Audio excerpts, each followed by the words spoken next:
Coming up, what an excellent day for a horrible stench.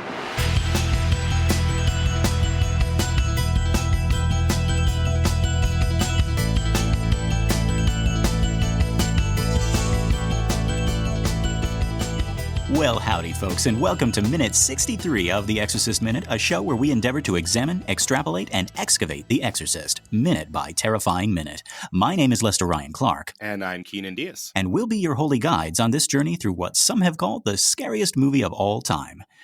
So, our minute begins with the psychiatrist saying, "I'm speaking to the person inside of Regan now."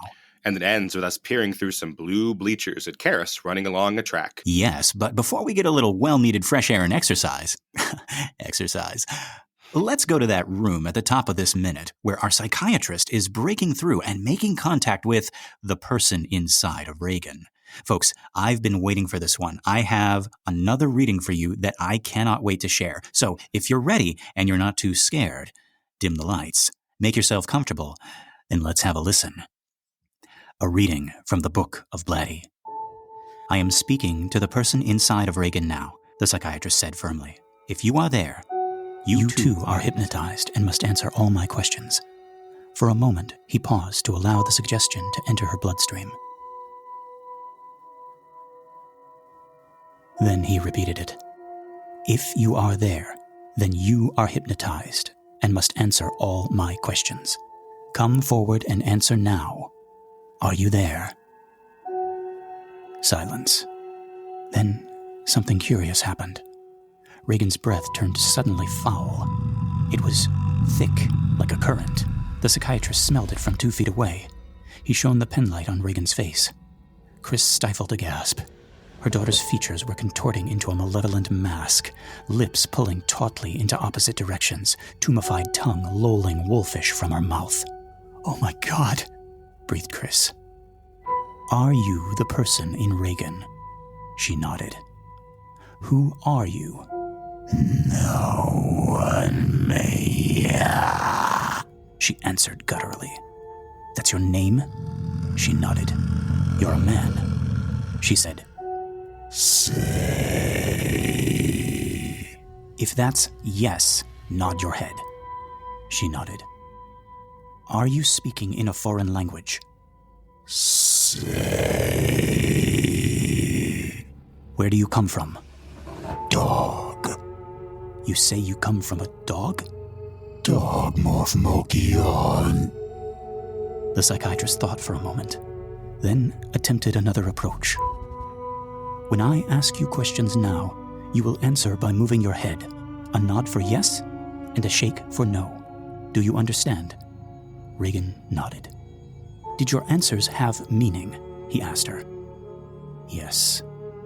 "Are you someone whom Regan has known?" "No." "That she knows of?" "No." "Are you someone she's invented?" "No." "You're real?" "Yes." "Part of Regan?" "No." "Were you ever a part of Regan?" "No." "Do you like her?" "No." "Dislike her?" "Yes." "Do you hate her?" "Yes." "Over something she's done?" "Yes." "Do you blame her for her parents' divorce?" "No." "Has it something to do with her parents?" "No." "With a friend?" "No." "But you hate her?" "Yes." "Are you punishing Regan?" "Yes." "You wish to harm her?" "Yes." "To kill her?" "Yes." "If she died, wouldn't you die too?" "No." The answer seemed to disquiet him, and he lowered his eyes in thought. The bed springs squeaked as he shifted his weight. In the smothering stillness, Regan's breathing rasped as from a rotted, putrid bellows. Here, yet far, distantly sinister. The psychiatrist lifted his glance again to that hideous, twisted face. His eyes gleamed sharply with speculation. "Is there something she can do that would make you leave her?" "Yes." "Can you tell me what it is?" "Yes." "Will you tell me?" "No." "But Abruptly, the psychiatrist gasped in startled pain as he realized with horrified incredulity that Regan was squeezing his scrotum with a hand that had gripped him like an iron talon. Eyes wide, staring, he struggled to free himself. He couldn't. Sam, help me, he croaked. Agony. Bedlam. Chris looking up and then leaping for the light switch. Klein running forward. Regan with her head back, cackling demonically, then howling like a wolf. Chris slapped at the light switch, turned, saw grainy, flickering film of a slow-motion nightmare. Regan and the doctors writhing on the bed in a tangle of shifting arms and legs, in a melee of grimaces, gasps, and curses, and the howling, and the yelping, and the hideous laughter, with Regan oinking, Regan neighing, then the film racing faster and the bedstead shaking, violently quivering from side to side as Chris watched helplessly while her daughter's eyes rolled upward in their sockets, and she wrenched up a keening shriek of terror torn raw and bloody from the base of her spine. Regan crumpled and fell unconscious. Something unspeakable left the room. Ooh. Ooh. That was less of a sheesh and more of a ooh, folks. And I think you can see why I wanted to read this little bit of text here. The conversation between our psychiatrist and the person inside of Regan isn't in the movie, but if you're reading along in the book, it's the first real hint, the first real taste we get of this new character. I say new as if we haven't seen or heard from him before, as if we haven't been talking about him for, God knows how many minutes, making jokes and theories and all that. But I always felt like this conversation in the book was a herald of what's to come. It's really, really interesting. As long as I've known this story, I've sort of gone back and forth on my feelings of the treatment of Captain Howdy as a character. As much as I like this character, there are times I gotta admit that he feels less like a character and more like a force of nature that the other characters are dealing with. That's interesting. One of my pet peeves is when somebody says like of some given movie, like the landscape is a character or the weather is a character, and I go, no, the characters are characters. The landscape is the landscape. The snozberries taste like snozberries, and they're not characters. Snozberries are characters. Yeah, the candy is a character. The factory is a character. No, it's a setting. Yeah. But so I see. But this is where we get him dramatized, right? So yes, right? Now, the book does a little bit more in the way of fleshing him out and making him into – I'm really proud of that, actually. And making him into a really interesting villain, not just a creature, not just a monster, but a villain. Those bedside conversations he's going to have with Karis remind me of talks Max von Sydow has across the chessboard in The Seventh Seal, or the ones which Special Agent Starling has with her villain, right? Separated as they are by a strong pane of glass, right? That's what draws me back to this story again and again. The quid pro quo, right? The eternal chess game, right? That's coming up, and I'm excited for it. But even that, and I'm realizing this now for the first time, even that isn't the end of the evolution of this character, right? Our other characters, our human characters, right? They start out human. We laugh with them. We cry with them. In this story, we cry a lot with them. We know them. We know them intimately. We know Chris and Karis better than they know themselves. In both the movie and the book, there are times when we are these characters. We are sobbing with them, having just received some terrible news, or we are sitting up with them at night, contemplating some terrible existential question about life and death and faith. We are not allowed to know Captain Howdy in this same way. Captain Howdy is unknowable. He is no one, as he says, right? And that's by design, right? How do you humanize something that isn't human? How do you identify with a demon? Do you mean it's by Captain Howdy's design or by the Blatty's design? I think it's by both, Keenan. Like, previously, if you look at stories about, somebody walking on the road and they meet the devil late at night and there's this exchange, right? Or we have Faust and Mephistopheles and stuff like that, right? Like, we make him into a character, right? But I guess canonically, Catholically, right? we're not supposed to put human qualities onto I guess angels or demons, right? They're in a separate category, right? Right. Like, we have motivations, we have weaknesses, we have fears, right? But they're almost in completely different category than us, right? So it's interesting when, like, I remember even Max von Sydow saying that, you know, before taking on this film, he always saw the devil as a bit of a loser, as a bit of a, like, you know, kind of like this butt of all the jokes in all of his fairy tales that he had growing up, right? Mm-hmm. I think that's in one of the documentaries that we saw. I think The Fear of God, I believe it is. And he's talking about how, like, his I guess, relationship with the devil comes from all these fairy tales where the devil is a very human character, right? And we don't, I guess we kind of like, that's our default, right? We can't help but put human qualities into, even when we cast, like, you know, God in a story that we're doing, right? Like, I'm thinking of John Milton, right, in Paradise Lost, right? God is a character, right? We don't know anything but human emotions and human fears and human desires, right? So every character that we put into our stories is going to be essentially a human character. Well, that's really interesting. Like, a lot of the pantheonic religions, or the polyistic religions, like, I can't speak for all of them, but I don't know all of them, obviously, but a lot of them have very emotional gods, right? Like they're jealous of each other, they lust for people, they have failings, and then the invention of the monotheistic god, Yahweh, right? He is above those things, right? Right. So I don't know. So even like Rama and Shiva, they have emotions, and they act out of emotion sometimes, and they can be tricked out of failures, and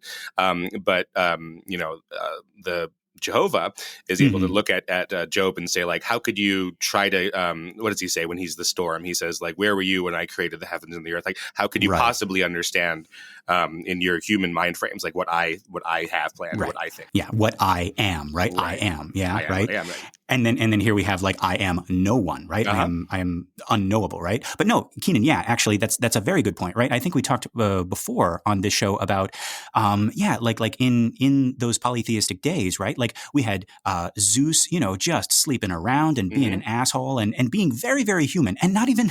And that's the funny thing is, like, not even like the ideal version of a human, right? No, not at all. Like just an a-hole, right? But like a very powerful a-hole that could step on you. So be nice to him and show respect. Or like, you know, like Medusa's whole tragedy, right? Like, I mean, she's not a god, but like she was punished for a very, very like wrong reason, right? Like she was the victim, and she was, but it's this petty jealousy that's going on. That's a human thing, right? Like, and you know, back in the day, we would associate all of these human traits. We were like, well, you know, our gods must have like these human qualities, right? In the same way, right? Actually, that's a big criticism between Paradise Lost and Dante's Inferno, Divine Comedy, which is the whole thing, right?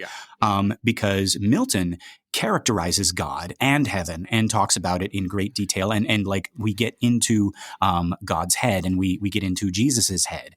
But when Dante visits Paradiso, right, he kind of pulls an H.P. Lovecraft, right? He says it's undescribable, it's indescribable. You can't even imagine what I'm looking at right now, right? Like I can't even, like, mere words will not properly describe God to you, so I'm not even going to try, right? Right. It's like trying to describe to somebody Baja Blast. Like, what is the flavor of a Mountain Dew Baja Blast? I have no words for it, and so I call it Baja Blast. Prophet, tell us about this new Coke. Oh, it's kind of like old Coke, but but it is the way and the light and the truth. It's just Pepsi. It's just Pepsi. Yeah. All the Pharisees are getting mad again. There's Pilate. He's washing his hands. He's drinking a Fanta, though, so I don't know. No. Yeah. But yeah, like, so that was always my big thing, is like, how do you identify with a demon, right? So even as we go through this story, as we slowly meet our demon, as he slowly comes forth and answers us, I think I'm realizing now that his arc is a little bit different from our other characters, and also different from how I first thought of it, right? He's not merely a force of nature, and he's not unidentifiable. But while our other characters start out like us and perhaps teach us something about ourselves, Captain Howdy starts out nothing like us. And the scariest thing about him is his progression, his evolution into something that could be like us. Mm-hmm. I don't know. Like, this is something I'm workshopping. We may come back to this thing. We may not. We'll see. Mm-hmm. So he starts off as like ideas of the past, right? These statues of Pazuzu, and then he's embodied in the wind, and then he gets language through the Ouija board, but not a corporeal form, and then he's a face, and then he's in someone else's body. That tracks a lot, Lester. That makes a lot of sense. Yeah, he's becoming, I think, like our human characters are becoming more well-rounded humans, and he's adopting human qualities, like physical ones, like you say, like a voice and a body and things like that. But I'm really, really excited for when we get a little bit later, because he's going to have some even more subtle human qualities that I want to talk about. But for now, I want to talk here about something that stood out to me. I don't know if this was intentional or not, but Captain Howdy just sort of maybe unintentionally laying to rest all fears about guilt over divorce. Like, the psychiatrist is like, do you blame her for her parents' divorce? No. Like just immediately, right? Like, it's not your fault, Regan. It's not your fault, but I also hate you. I think it's really interesting, right? Because that's the right thing for the psychiatrist to ask, because the psychiatrist thinks that Regan, this is Regan's imaginary friend, and Regan is working out her business there. So if Captain Howdy were to say yes, then the psychiatrist, I'm thinking just from Blatty's perspective, then the psychiatrist would think that, oh, this is what's, this is case closed. This is what I thought. Exactly. This is the only answer I was thinking was going to happen. So the demon has to say no from Blatty's point of view, but then you're right. It adds a weird, not bad, but weird texture to that. Yes, right. And every time I read that part, I was always like, it's like, God, I kind of wish Regan were awake to hear that part of it. Like, him just blatantly saying, like, no, that's not it, right? Because obviously that's what he whispers to her in order to torment her, right? Like, he's lying to her. He's saying that this is all her fault, right? He's saying that her parents don't love her, like she's a bad kid, a bad person, all this stuff, right? That we can only imagine, right? And we also got Chris worrying about it as well. So even if she thinks this is just Regan's subconscious talking, to hear it just say no like that has got to be some sort of relief, maybe? Or I don't know, actually, because like now even the psychiatrist is lost. He's like, okay, what the hell is the problem then, what right? is like, your deal, girl? Yeah, like divorce guilt I can deal with. Like, what is this, right? Right. Regan's not like other girls. Yeah. Divorce doesn't faze her. That's so Regan. There we go. That's the other TV show spinoff, right? There title, must right? be a meme. There has to Regan. All right, I need to pull this up and see. Listeners, if that isn't a meme, somebody go and make that. It's like, that's so Regan. That has to be like. It already exists, Keenan. All I see is Ronald Reagan with Really? Yeah, that's so Reagan, and it's Ronald Reagan. Well, that's there we go. So Reagan. Yeah, but I don't see any Reagan McNeil. Folks, you're welcome. Like, go out, go forth, and post that meme on all of the Exorcist Facebook fan pages. And direct them to our show. Yeah, you'll be the belle of the ball. You will. Well, great. Well, anyways, we're looking for more merch, Exorcist-style memes and merch. Send them our way. Yes. However weird they are, we'll love them. Reagan Pez dispenser. Only green Pez's, though. And, Colorforms. Let's bring those back, guys. Oh, Colorforms. Yeah. I don't know what that is. What's a Colorform? It's like a sticker that doesn't stick. Oh, I'm intrigued. I'd like to purchase your company for $50,000. Colorforms. Just Howdy Enterprises. Yes. I'm the head of this corporation. I'm literally just a head. Actually, just a face. Wait. So why would you use a Colorform as opposed to a regular sticker? Because you can reuse it. So it's like, yeah. It's so a Colorform comes with. talking about Colorforms now. Well, I've never heard of it. Well, no, it comes with like a backdrop. It's almost like a background and animation cells. Oh, okay. But they're these little plastic, little vinyl, like see-through things with the characters painted on them, and you just stick them on the scene, right? Mm-hmm. So it would be, like what do we got? It would be He-Man, it would be Castle Grayskull, and like there would be like you'd have Skeletor and you'd have He-Man and you'd have like all the little, you have Orko and you just like stick them on you just stick them in places and make little scenes. Okay. And then you could unstick them and put them somewhere else because they're just, like these little vinyl, these little plastic things. Yeah. So there you go. And that's the kind of nostalgia that's going to send our podcast to the top, I think. I think so. You remember whatever it is that Lester was just talking about? Because I don't. Colorforms, Keenan. Colorforms. Yes. We got Exorcist Pogs. Come on. I'd love to see some Exorcist Pogs, yes. That would be great. Yeah. A little Pazuzu head slammer. Boom. All right. Where are we? Okay. Yeah. Okay. So, yeah, we were talking. Oh, yeah. Right. Back to the Divorce Guild. Right. Remember how when your parents got divorced? That's the Lester and Keenan nostalgia hour. Weren't those simpler times when your parents? And to deal with it, you ate your Captain Howdy cereal, and you stayed in your room. You played on your Colorforms, your Exorcist Colorforms. Right? Oh boy, the power of Christ compels you to go out and get another box of cereal. No. That would be Captain Howdy's rival cereal. That would be Christ Flakes. Sorry, guys, I couldn't think of a better name. It only comes with one little flake, and you have to turn it into enough to feed the multitude. Right. We only have half a cup of milk and one single flake. What are we going to do? That's where Christ comes in. There we go. Right. Okay. Okay. So, but I wanted to talk about one more thing that always confused me. Right. So the psychiatrist asks, do you hate her for something that she's done? And then he answers, yes. What has she done? I think that's really intriguing. Maybe we were not supposed to know. Like if the question was, do you hate her for what she is, right? Like a human, an innocent, a pure soul, then Captain Howdy says, yes, okay, I get that, right? Because demons hate people, right? But hate her for something she's done. And then like, spoilers, folks, Blatty never elaborates on that.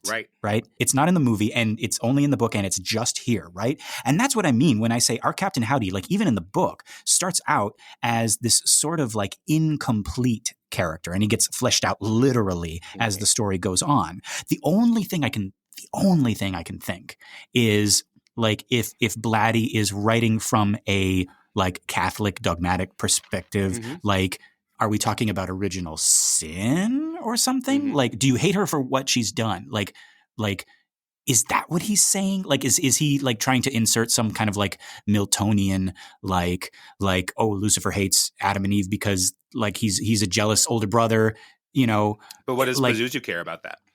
Right. Oh, you're getting into. Ooh, we're treading on that territory. I want to. But yeah, so. This whole thing of like you hate her over something she's done, and that always puzzled me. It's like because Blatty likes like hanging these things out there and never like concluding them, like the thing with Pazuzu, like the thing with like what has Regan done that specifically Captain Howdy would be angry about, right? Other than just like I don't know, being human, right? And that's what I mean. Like when I say. Like our Captain Howdy, even in the book, right? He starts out as this sort of incomplete character that gets fleshed out literally as the story goes on, right? Like Blatty elaborates on why Captain Howdy hates Marin. That's actually explained, right? Like that's like the last puzzle piece in the building of Captain Howdy as a three-dimensional, almost human character, right? And we get this little insight at the very end because up until that point, like we sort of alluded to in the previous minute with the throne and the hall of the demon king. Remember that, Keenan, we were talking about, right? So that kind of like set the stage because even when we're talking to him later and Captain Howdy is being eloquent and, sassy chess playing Hannibal Lecter type villain, right? Like which is great, which is a wonderful treat to read, right? He's still like above it all. He's unflappable, right? Like nothing phases him. He's amused by Karis. Karis amuses him. Merrin offends him. He actually hates Merrin in a way that only happens when you are invested in someone, right? Like he doesn't care about these other characters, but Merrin is an affront to everything he stands for. And that's the crazy thing, that this malevolent, inhuman demon stands for anything, has any sort of motivation or reason for what he's doing other than to cause pain. But my theory is that we as humans cannot help but inject human traits even into like the monsters that we create. And I think that's what Blatty has accidentally done with Captain Howdy. And I'm excited to talk about it more later because it's been a pretty wild, pretty crazy character study thus far. I mean, can you imagine this version of this demon who doesn't hate? I mean, is that what we have in the movie? Because we don't get him saying, I hate Regan. Is he just, and then is the movie version just sort of a force as opposed to the book, There are little bits in the movie where like the book Captain Howdy shines through, and I'm waiting for those moments. I'm holding back those like readings from the Book of Blatty until those come up. But I'm really excited for those. But yeah, like there's a time when like he stops laughing, he stops joking, and he just like he shouts at Merrin, and you can it sounds like human jealousy, human anger, like how dare you do what you do and say what you say. And yeah, like I'm really excited for that. But let's get back to this minute. As depicted in the film, we got our psychiatrist. He is standing, hands in pockets. He says, I'm speaking to the person inside of Regan now. We cut, and our camera moves in on Regan completely still so that you can see the change in her breathing. It starts to get faster. If you are there, you too are hypnotized and must answer all my questions. We cut back to our psychiatrist as he moves to stand in front of Regan. Come forward and answer me now.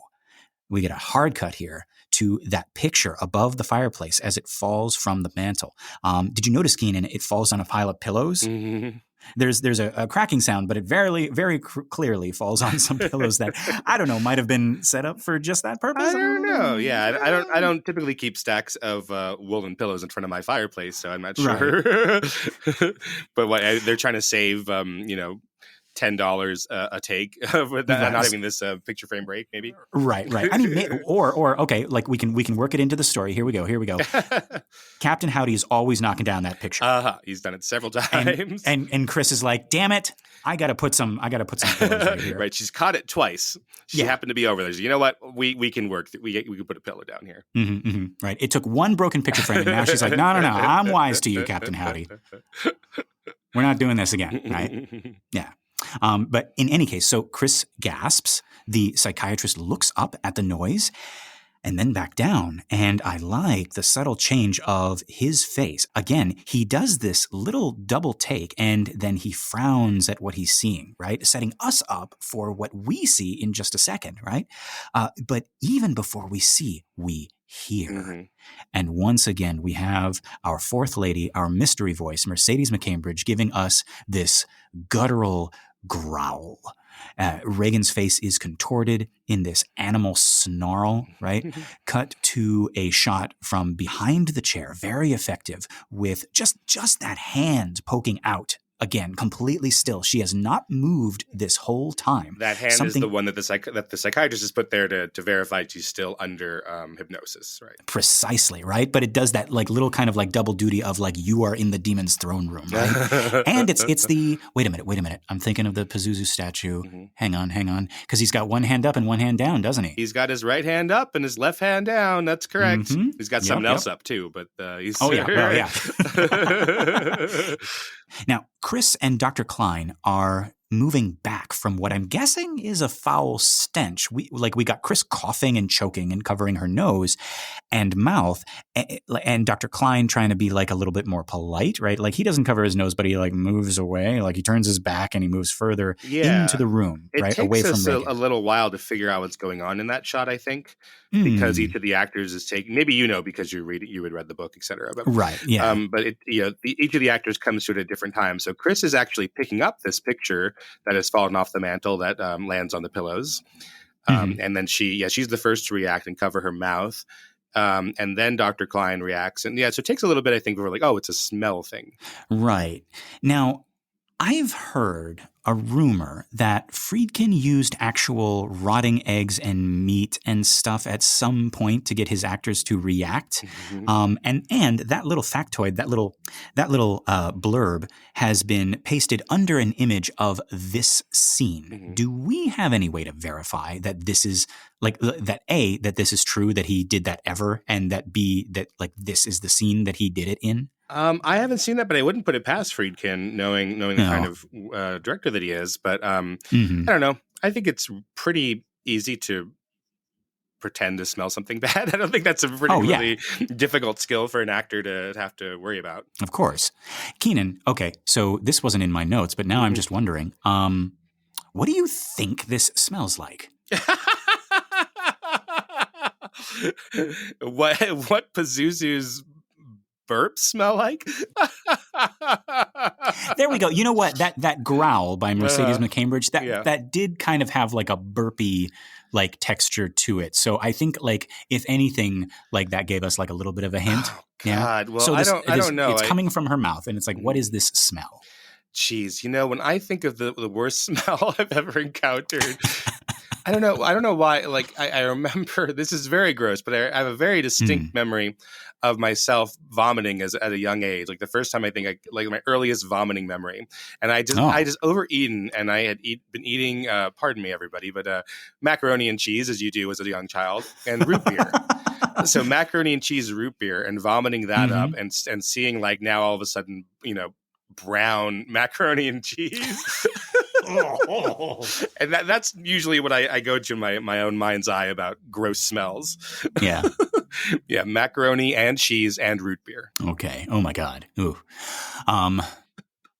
Keenan, have you ever smelled a used protein shaker? Oh, that's been left out? No, I don't do the protein shake thing. Okay. So yeah, folks, that is a smell that I am very, very familiar with. So I drink whey protein, for workouts and everything like that, and just to get, my protein quota in for the day, right? Just keeping track as Lester, as a bodybuilder. This is only the third time in 63 episodes that you have mentioned this. So yes, I'm just applauding you. Okay. Yes.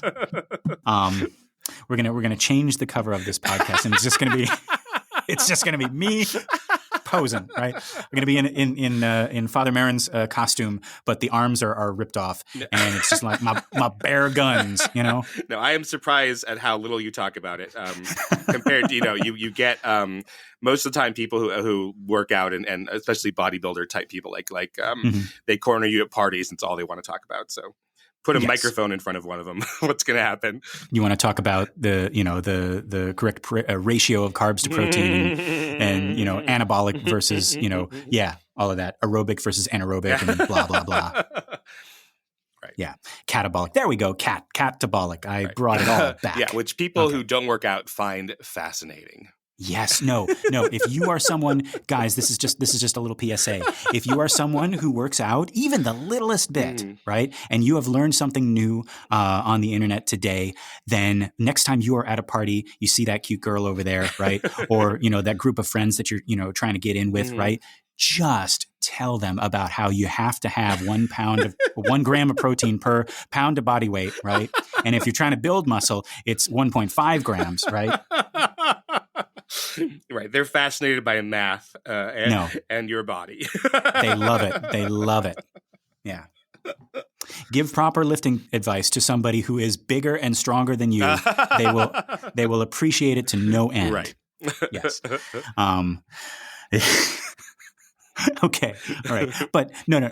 Like all that to say, folks, yeah, if you do like have protein shakes and everything like that, clean those things out because, and like, even like I am like I almost clean them out religiously, but, there is a smell that comes from like after drinking the whey protein mixed with water, and then you just leave that out for 5 seconds before cleaning it out, and you get a whiff of that empty protein shaker bottle. Oh boy, that is what I think Captain Howdy's breath smells like. Woof.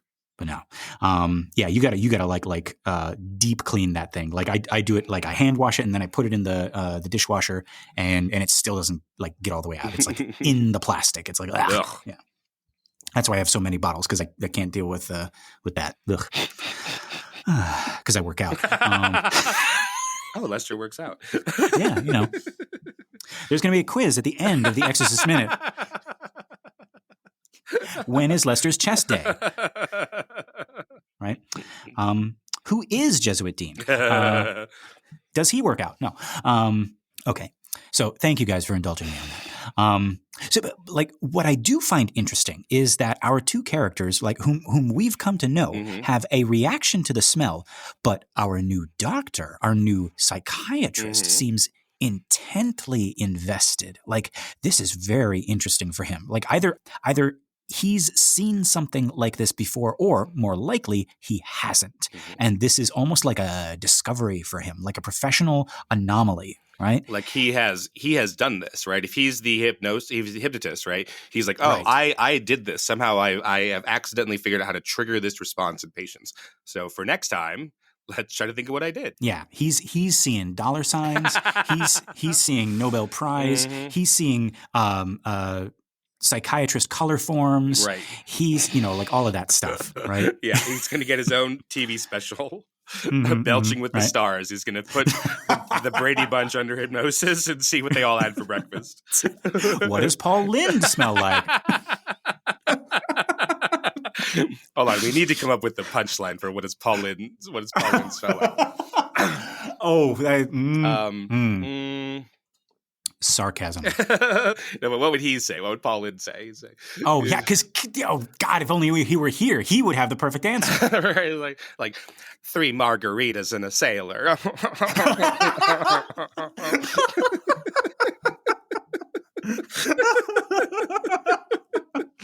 All right, I'm done. I was like, I was going to add my contribution, but no, that one's the winner. And that one gets the square. Is that what they say? Yeah, circle gets the square. Circle gets the square. Keenan gets the square, yes. Oh, my God. I was trying to be like, it's like, oh, well, like all that garbage that Templeton eats, no. Oh, yeah, he's Templeton the Rat, of course. Because he's Templeton, yeah. Of course he is. I knew Templeton before I knew Paul Lynde, and then I was like, oh, it's Templeton. Yeah. Imagine Paul Lynde as one of the priests. I bet he would like to do that. Yeah, that would be awesome, right? As Father Cutesy Flint for sure. Oh yes, no, he would be Father Dyer. Yes, but in that movie, he would like accompany Karis and Marin to the bedroom, and then he would make like an excuse to be, I was like, I left my I left my microwave on. I gotta something like that. Like he would make a funny like Cowardly Lion excuse to leave, right? Right. So I gotta go back down the stairs. I gotta watch my step, I guess. Right. There's only enough room for one woman in a shawl in this room. Oh, God.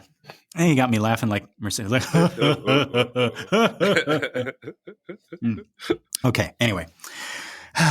We have fun here, folks. We do. We hope you enjoy it. Jesus, we keep getting distracted. Yes. Okay. Person inside of Regan. Right. And then, okay. So he asks, right. He's really excited. He asks, are you the person inside of Regan? Right. And we cut briefly to Regan, eyes still closed, and her face seems to relax. I guess we could take that as like, now Captain Howdy is here. Like the snarl was him arriving, and now he's like settled in. But then, okay, that doesn't jive with like I had suspicions that he was always there. So I don't know. Right. In any case, like he's calmed down. He's a little bit more relaxed, right? Like just had to get that off of his chest, right? That like that, thing, right? Our psychiatrist gets even closer. Dude, not a good idea. Again, everyone else is backing away, and now he's like kneeling down. Like I really think he's seeing something that he hasn't in all his years of practice, Right. and he's a little fascinated. He's a little hypnotized. That's true. Yeah. So we cut to Chris all the way back, in the back of the room, and now she's got like a handkerchief over her mouth, right? But she's still very much like intent. She's watching this thing, right? Like she wants answers too, right? Like she's not so disgusted, not so repelled that she's gonna leave the room and not get a goddamn answer, right? Like who are you, right? Like we hear the psychiatrist say that, and then we're back to Regan's face. She looks up, and damn, even before her face changes, right? That is a scary look that Linda Blair is giving us, right? Like before we even get to Eileen Dietz, right? Like she is not playing Regan McNeil here, Linda Blair. She is playing another character. And this look like, what the fuck do you want, is chilling. And then, yeah, her face changes, very, very obviously changes, right? It's the Captain Howdy face. This is the Eileen Dietz face for a split second here. Right. That's added for the version you've ever seen, TVYNS. I mean, oh, really? It's got to be, right? Oh, huh. Wait, hang on. I mean, this is the problem with the fucking TVYNS, TFVYNS, is that you can't. Yeah. It's hard to get the original unadulterated one to confirm. But I mean, this is CGI'd on top of this, right? It's hang on. Exorcist comparison, right? Yeah, there's a really good one that we found on, what is it called? Moviecensorship.com. Yes. So yeah, folks, go to movie-censorship.com. It talks about the theatrical version, which they abbreviate as TV, which I don't like because I'm you just think TV version, right? Yeah, the TV version, right? Yeah. And then the director's cut, right? And yeah, it has like this, it's this beautiful, like shot by shot, like side by side comparison. Very helpful. Yeah. Although a little bit wrong also. Sure. They're doing their best, like we're doing our best. Right. There is, it does say on minute 53, which we've already recorded, that Pazuzu's face, like the statue Pazuzu, not the Captain Howdy, but the Pazuzu face appears. This would be like right after Chris sees. No, doesn't see. This is right after the Captain Howdy home on the range, on the stove range thing. Right. So then Chris is walking up the stairs, and apparently in the same minute when she opens the door and sees the open window, the curtains flapping in the breeze, like right before she opens the door, like there's a Pazuzu stone statue face, and we looked and there is not. So you looked at the Amazon version, I looked at the Blu-ray version. We can't find it. This is the problem with these freaking director's cut thing. Having all these different versions of a movie out there is really frustrating. So I imagine that they found a version that has that. I don't think they just made that up. That's come from someplace, But I specifically remember seeing that, but just not in this place. Okay. So maybe it's happened, but we haven't seen it yet. Right. But anyways, I'm really appreciative for their work over there at movies-censorship.com. But yeah, they're trying their best. Yeah. Right. And it has been a bit of a lifesaver, for us as well. And yeah, Keenan, I'm on the site right now and I'm looking, and I do not see the hypnotism scene with Linda Blair's face changing to Eileen Dietz. I don't see how they would do this effect in 1973 the way they are doing it. Interesting.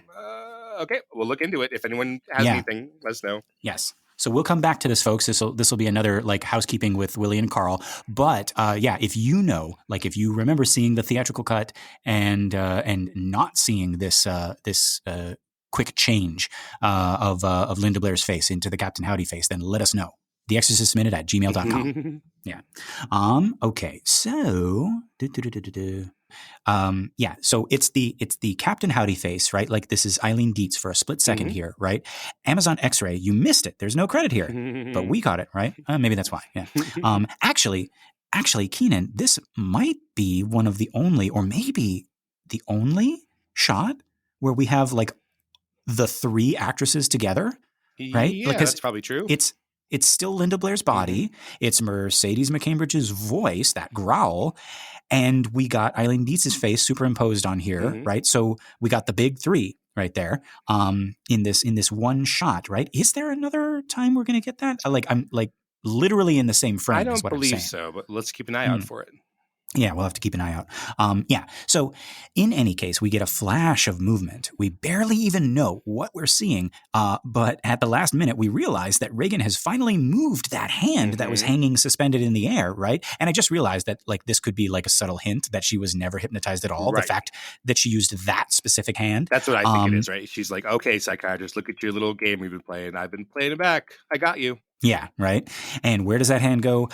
We know where that hand goes, folks. It goes right to the spore psychiatrist Jules and squeezes with demonic strength. Poor guy jumps up from the chair. Actually, he doesn't jump. I don't think he can jump. But he gets up from the chair. Chris is up too, staring in shock and horror at this new development. And then we get a quick establishing shot, right before a very interesting, I would even say, Hitchcockian shot. Hitchcockian. Oh, no. Oh, boy. There we go. Shut it down. We're done. But Keenan, could you tell us a little bit about where the inspiration for this specific shot comes from? This weird falling thing. Yeah, so we have this camera that is attached to the actor as it's falling. It's some kind of rig that's keeping the relationship between the actor and the camera steady as they're falling back, right? Yes. And that is not exactly how they do it in Psycho, but it has the same feeling in Psycho, right? So you're talking about the shot of Detective Arbogast getting his face sliced and him falling down the stairs, I'm guessing. Yes. Uh-huh. Yeah, that one is done on a really interesting rear projected shot. So we have Martin Balsam doing his stunt, and he rather than throwing him down the stairs, which is what Friedkin probably would do, actually, just why don't we actually slice you across the face and actually throw you down the stairs, right? Yeah, they have a rear projection of the staircase and the bottom floor of the Bates house, and they have Martin Balsam just act it as if he were falling down the stairs. And I like that shot because it's kind of really the disconnect with the special effect is really kind of sickening. You see him floating and struggling to hold on to things when you can tell it's impossible because he can't actually touch anything because he's not in the same place as those stairs in that shot, right? Correct. Yeah, yes. This one is a little bit different because it's done in camera where we have a rig to the actor, and so so it's really interesting how we both think of the exact same shot, but they're done entirely differently. Yeah. I've seen clips, behind the scenes clips, and it looks like do they have it like attached to his stomach, or that's what it looks like to me? Yeah. So yeah, and it's just staring him in the face, and then he's slowly, but maybe not so slowly, kind of being lowered down to the ground, right? Yeah, and that way the distance between the camera and him is always the same. Yeah, right. So is that okay? So from that, are we supposed to take that as that's Regan's POV, she's snarling over him, looking into his eyes as they both fall, at the same time? I think that we're just supposed to see his face. We are very much him and experiencing that, yeah. But in the next shot, we do see Regan on top of him, so she's followed him all the way down. So I think you're probably right. Yeah, that's probably fair. She's sort of pounced on him like an animal, right? Like Blatty describes. Blatty does names several animals in this reading, talking about her howling like a wolf and all this stuff. So yeah, the camera follows this guy down. We follow this guy down as if we're Regan, and we have pounced on top of him. Like some sort of predatory animal. So the psychiatrist is calling out in the movie for Dr. Klein by his first name, which I think is interesting. So he calls out, right, Harold. But in the book, he's not Harold. He's Samuel. Yes. And in the script, he is Mark. So what? Yeah. So in the script, the psychiatrist says, Mark, help me. So. What? Who knows why we would have that many? Who knows why that would be? That's something but that why? Only Blatty would know. Why does it matter? It matters so little. Right. Call him Samuel, call him Mark, call him Jesus. Yeah. But that's one of the changes that was on Blatty's mind in these three different versions. I don't like this Samuel thing that I wrote in the book. I gotta call him Mark, and then they're like, well, let's call him Harold. All right, sure, whatever. What? But Klein, we kept Klein. Yeah. Wow. I just you know what it is, Keenan? It's they're actually three brothers, right? They're making their mama proud, right? It's the Klein brothers. They're all doctors, right? You know, they went into their individual practices, right? But you know what? They never call. They never call their mother, and you know, it breaks her poor heart. And that's the unseen, unheard story of the Klein brothers, the Klein triplets. One's a cardiologist, one's a neurologist, one's an ENT, and they never call. No. Unless they need money. Unless they need money. They call. Then they call. Oh my God. But yeah, so we got Regan howling like a wolf and pouncing on this guy. Keenan, she has become the big bad wolf.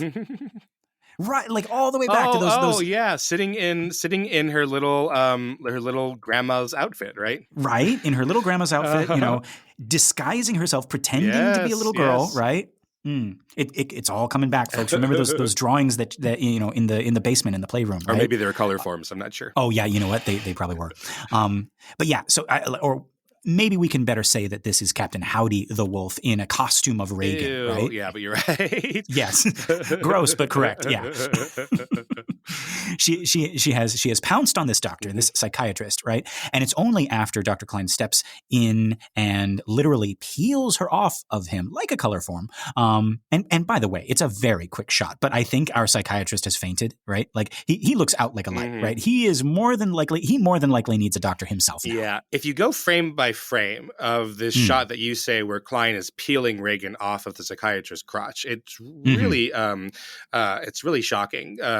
So Linda Blair, the actor, is doing the proper thing here where she has just balled her fists up, pressing against the other guy so that she's not actually doing any damage. I didn't even catch that. If you go frame by frame on it, but still it's really, really rough what she has to do here. Like she's really like ground into him. So it's probably a very uncomfortable stunt, even though they're doing it properly. Right. Oh God. Yeah. Actually, I had questions about that. Like, could this be another Eileen Dietz, like really quick change? As I'm looking at this shot here, frame by frame, that looks like Linda Blair to me. Okay, all right. But I don't know. Maybe they just did a really good job of hiding Eileen Dietz. That was her job, and that was what they did. But no, that's Linda Blair, because we pull out some more and we start to see her face much more clearly. That's Linda Blair for sure. Okay, all in the same shot. Okay, yes, yeah. But she does. This stagecraft stunt, right? Like if I'm supposedly pulling you by the hair of your head.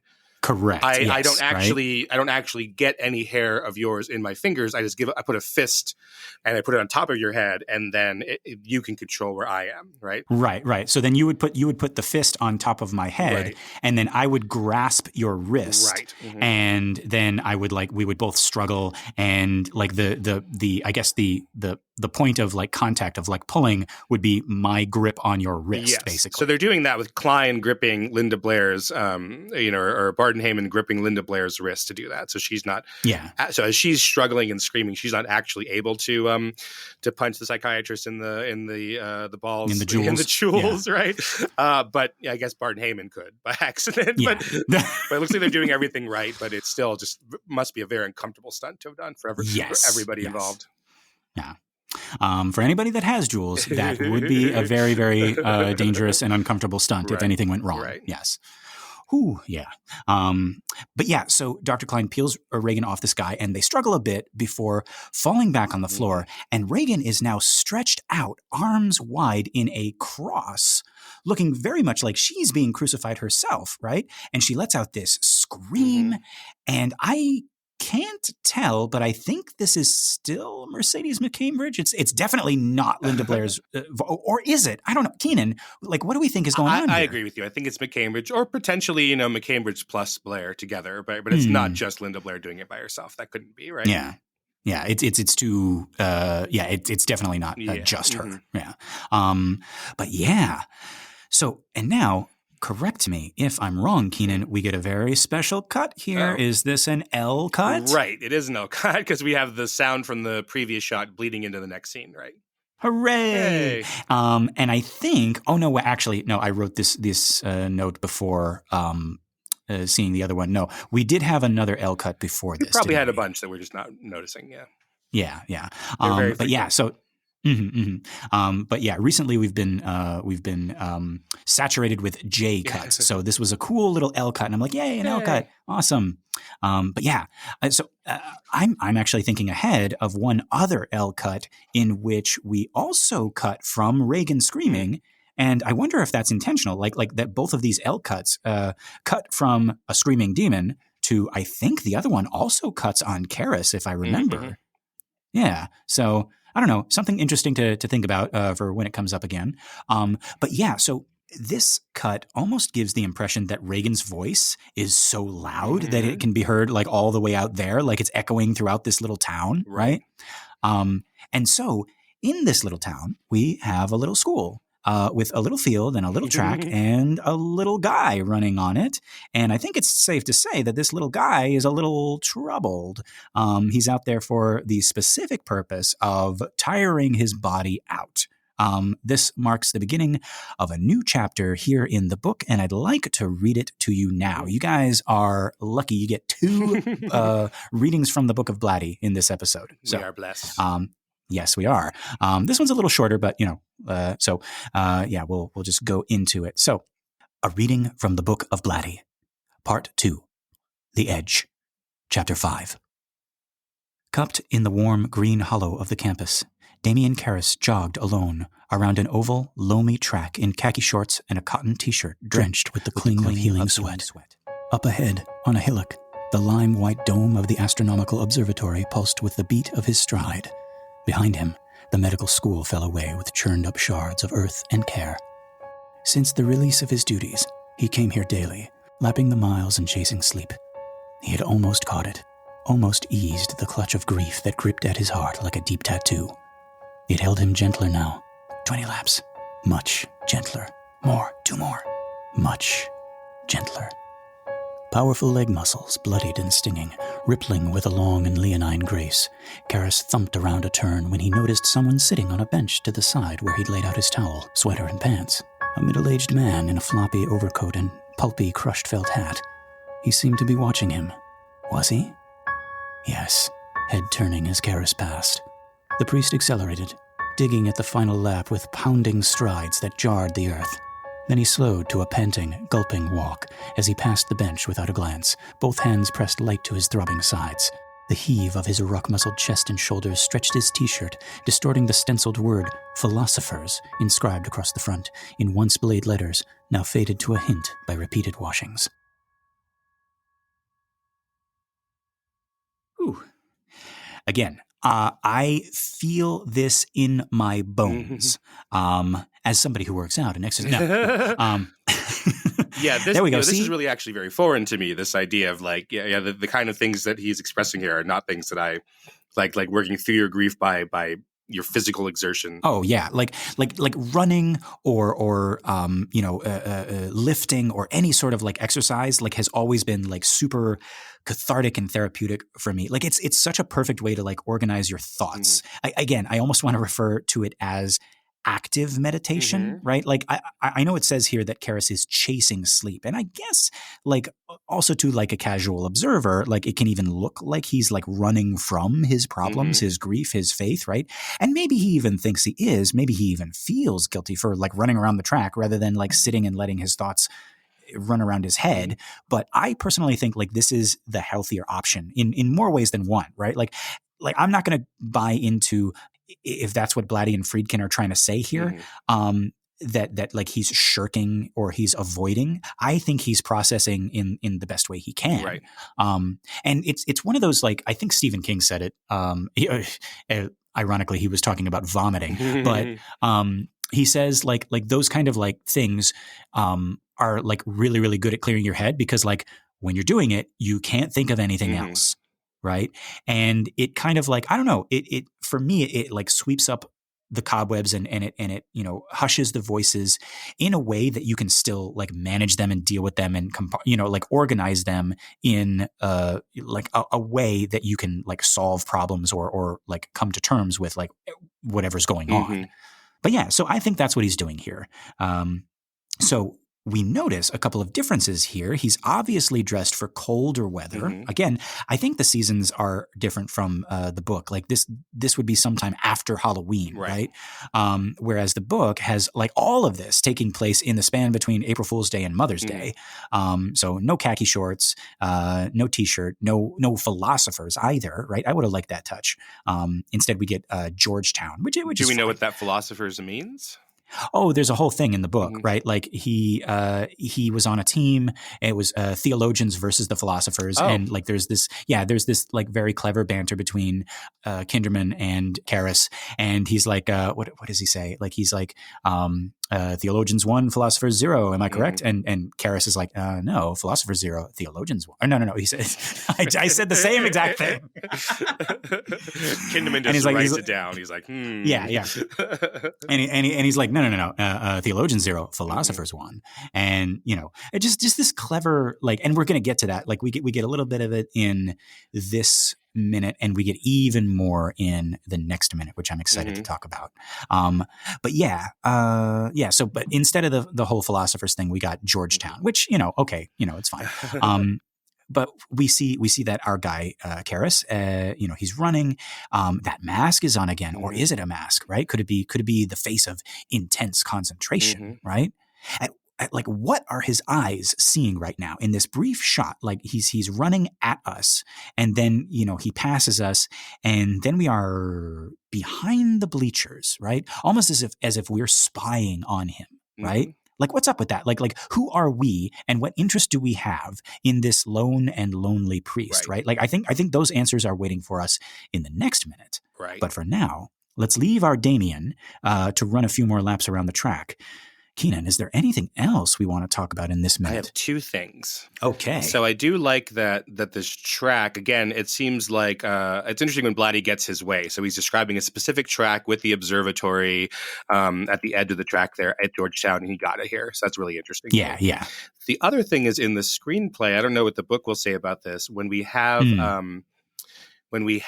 the cut from Regan being pulled off of the psychiatrist, the screenplay says that we're going to have the doctors pull Regan off, and that Chris crumples in a dead faint. Huh. So we leave that out of the movie. We don't have any reaction of Chris in the movie. Right. I wonder if that's because we tried a feint by Chris MacNeil in the edit. We thought, oh, that's not very interesting, or it's not very good, or that weakens Chris. But we don't have any reaction shot of Chris to what Regan has done to the psychiatrist. Yeah. And I think rightly, like, because I think it would also like take the attention away from like everything that's going on with Regan, right? I don't know if we need Chris fainting. That seems a little, old fashioned. Right. But then, so then we don't have a replacement for that. We don't have a shot of Chris just thinking or screaming or anything like that. Right.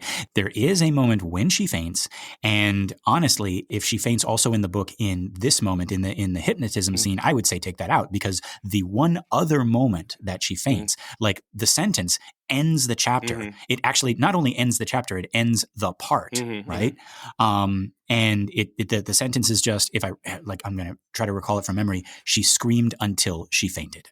And that's Chris MacNeil. And you can probably guess what just happened to make her scream until she faints. And I like that as like an end to a chapter and to like a part of the book.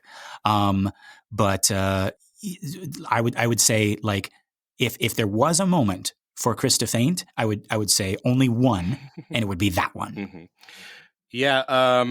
In 1973, you could probably get one of those, not two Chris MacNeil faintings. Yeah. And in the book, in the movie, I don't think she faints. I think it's just, I think it's another L cut, right?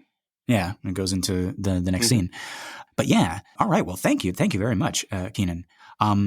So, folks, this has been another excellent Exorcist Minute. I've been Lester Ryan Clark. You can catch me on all the socials as Lester Ryan Clark. And I've been Keenan Diaz, and you could find me on Instagram and Letterboxd as Howdy Keenan. Howdy Keenan. Our website for the show is theexorcistminute.com. We also have a Facebook page, so if you like us and you want to share us with your friends, just head over there. We also have a listener group on Facebook. It's called Compelling Conversations. So just request to join, and then you can be in here with us. And, of course, if you'd like to leave us a message message. Our email is theexorcistminute@gmail.com, all one word. We definitely want to hear from you. What did you think of this minute? What did you think of this scene? Do you prefer the book or the movie more? All of that stuff. We would love to hear from fans, from listeners. Lastly, if you like the show and you want to help us out, the best thing that you can do for a podcast that's just starting out is to leave a little 5-star review, and that'll help other people find us, and we can keep growing this cool community. It's funny. I'm in my interactions, I'm meeting other Exorcist fans, and I tell them about the show, and they're so excited. They're like, "Oh my God!" Right? Like a podcast that obsessively talks about each minute of the film. Yes, right? Like I want to listen to that. So yeah, so there might be fellow Exorcist fans that have not heard about this. So yeah, let them know, folks. Yeah, bring them in here with us. All right, so that's it for this minute. Keenan, are you thinking what I'm thinking? I think I am, Lester. Folks, until next time, the power of color forms compels you.